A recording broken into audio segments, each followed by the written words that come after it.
तो आज का टॉपिक है टैक्स ऑन शेयर्स। मतलब आप शेयर मार्केट में पैसे कमाते हैं तो पूरे पैसे आपके तो है नहीं, उसमें से आपको क्या करना होगा, ब्रोकर को देना होता है। ब्रोकरेज वो अपन ने पढ़ लिया, सेटलमेंट सिस्टम में मैंने बता दिया, ब्रोकर और जो भी आपके स्टॉक एक्सचेंजेस होते हैं उनके कमीशन होते हैं। इसके अलावा आपको गवर्नमेंट को भी टैक्स देना होगा, क्योंकि ये पूरा का पूरा व्हाइट मनी है, एक नंबर का पैसा है। क्योंकि सारा डील किसके थ्रू हो रहा है बेटा, बैंक अकाउंट के थ्रू हो रहे हैं, तो सारी इनकम सरकार की नजर में, तो आपको उस पर टैक्स देना है। तो अब बात आती है हम शेयर मार्केट में गेन कौन कौन से टाइप के हो सकते हैं। सबसे पहली चीज इन्वेस्टमेंट। इन्वेस्टमेंट मतलब आपने क्या किया, मान लो किसी कंपनी में आपने 1 लाख रुपए इन्वेस्ट किए हैं।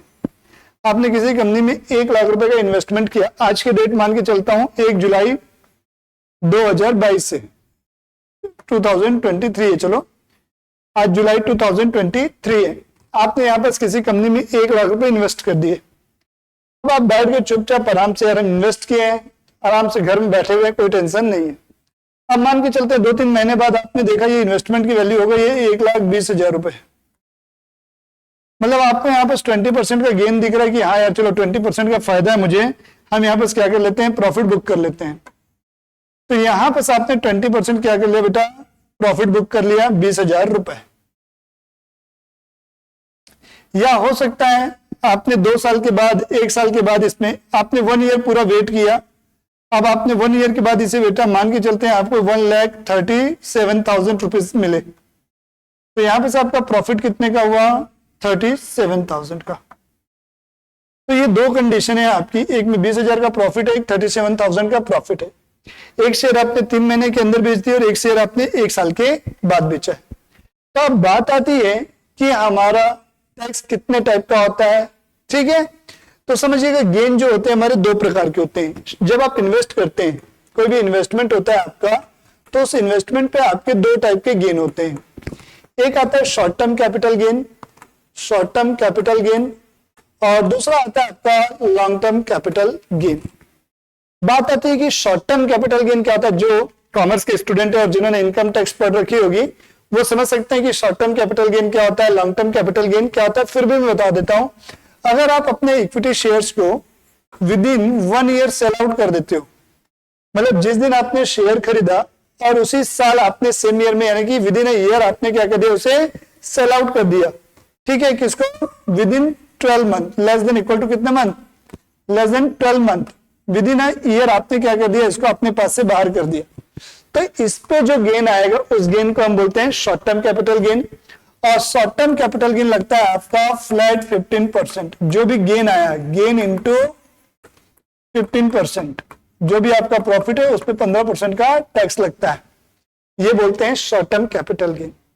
अब बात आती है दूसरा जो प्रॉफिट होता है वो होता है लॉन्ग टर्म कैपिटल गेन। तो ये लॉन्ग टर्म कैपिटल गेन क्या होता है, अगर आपने इक्विटी शेयर जो खरीदे हुए हैं उसको आप 1 साल के बाद बेचते हैं, कब, आफ्टर 1 ईयर, तो इस पे जो प्रॉफिट होता है इसको हम क्या बोलते हैं, लॉन्ग टर्म कैपिटल गेन। क्या बोलते हैं बेटा, लॉन्ग टर्म कैपिटल गेन।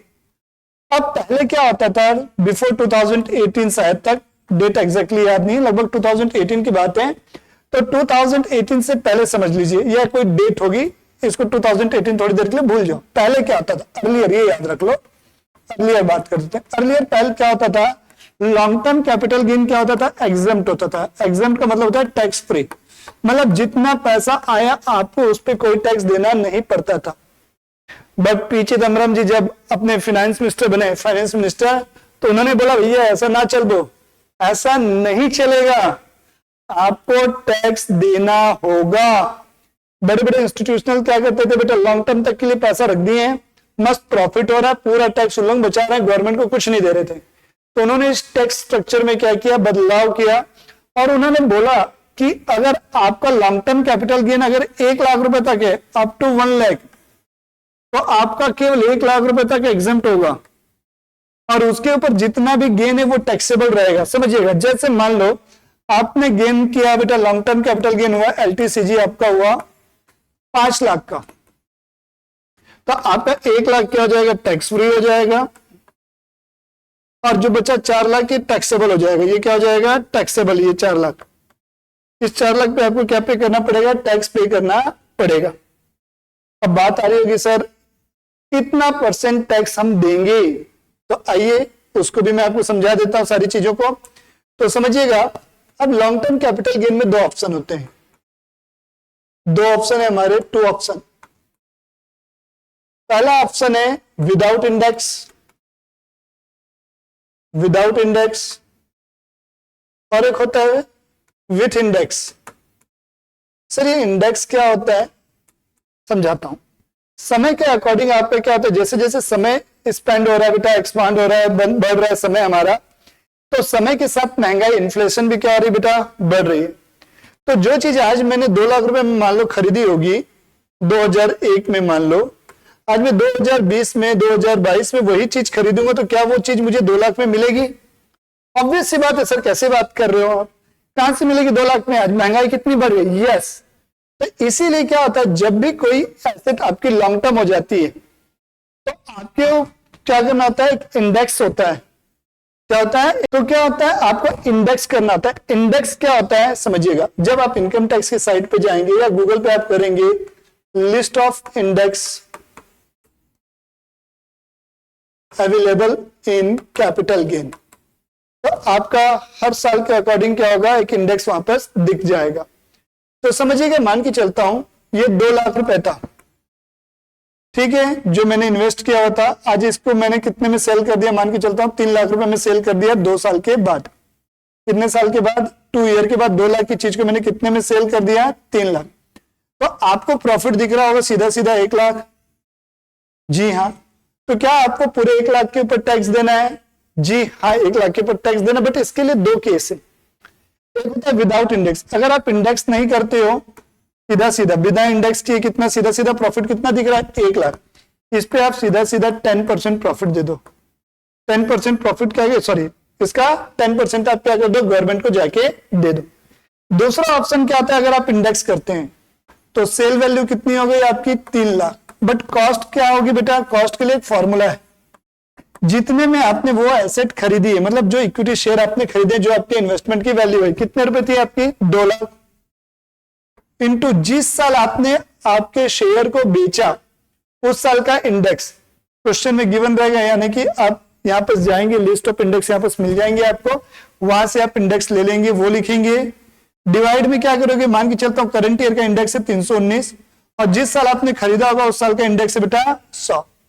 तो आप यहां पर इस फॉर्मूले से क्या करेंगे, कैलकुलेट करेंगे, तो यहां पर जो भी आएगा आपकी कॉस्ट वो मानी जाएगी। तो इस प्रकार आपका क्या हो गया, कॉस्ट जो 2 लाख की थी वो बढ़ जाएगी और प्रॉफिट आपका कम हो जाएगा। तो अगर ये वाला ऑप्शन आप ऑप्ट करते हो तब आपको कितने परसेंट का टैक्स देना होगा, 20% का टैक्स देना है। ये तो हुई बात इन्वेस्टमेंट के ऊपर।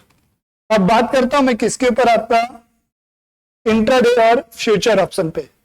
इंट्राडे के लिए मैंने आपको डिटेल में बताया हुआ बेटा, आप लास्ट वीडियो मेरा देख सकते हैं जिसमें मैंने इंट्राडे का जिक्र किया आपको डिटेल से। तो इंट्राडे यानी कि सेम डे आपने खरीदा और सेम डे बेच दिया। वैसे फ्यूचर एंड ऑप्शन होते हैं, जो डेरिवेटिव मार्केट में डील करते हैं उनको पता होगा फ्यूचर एंड ऑप्शन क्या होता है, ठीक है। इनका जो काम है ये प्योर बिजनेस इनकम मानी जाती है, स्पेक्यूलेशन बिजनेस, स्पेक्यूलेशन बिजनेस माना जाता है इसको। क्या माना जाता है, स्पेक्यूलेशन बिजनेस। ये प्योरली स्पेक्यूलेशन बिजनेस होता है, ठीक है। स्पेकुलेशन बिजनेस मतलब जिसमें आपको एसेट की फिजिकल डिलीवरी नहीं मिलती, सीधा सीधा जो भी डिफरेंस अमाउंट होती है वो ले लिया जाता है या दे दिया जाता है। प्रॉफिट हुआ तो मिल जाएगा, लॉस हुआ तो आप उतना डिफरेंस अमाउंट सामने वाली पार्टी को पे करेंगे। तो ये डिफरेंस जो है, इस डिफरेंस पे आपको टैक्स देना होता है। तो ये इंट्राडे गेन होता है। तो इसको कौन सी इनकम मानते हैं, बिजनेस इनकम। बिजनेस इनकम मतलब आपकी क्या हो गई, नॉर्मल इनकम। जैसे मान लो मैं पढ़ा के पैसा कमा रहा हूं, उसी प्रकार ये इनकम भी मेरी होती है। तो इस पर मुझे नॉर्मल रेट से क्या करना होगा, टैक्स देना होगा।